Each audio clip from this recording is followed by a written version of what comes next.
Hallelujah. Amen. Hallelujah. Our first reading of the day comes from Exodus 20, the Ten Commandments, and I read from verse 1.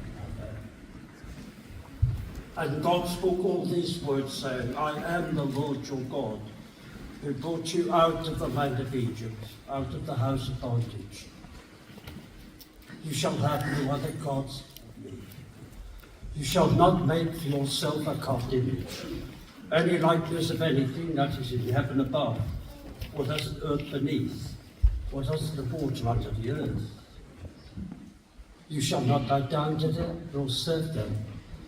For I, the Lord your God, am a jealous God, visiting the iniquity of the fathers upon the children, to the third and fourth generation of those that hate me, but showing mercy to thousands of those who love me and keep my commandments.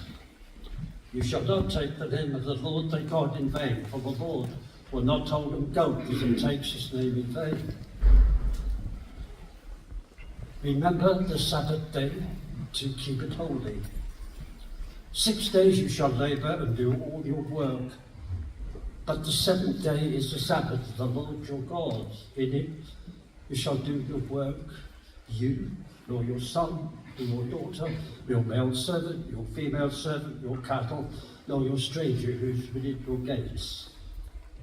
For in 6 days the Lord made the heavens and the earth, the sea, and all that is in them, and rested the seventh day.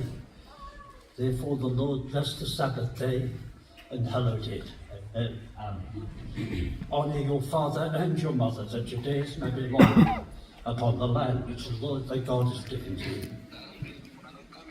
You shall not murder, you shall not commit adultery, you shall not steal, you shall not bear false witness against your neighbour.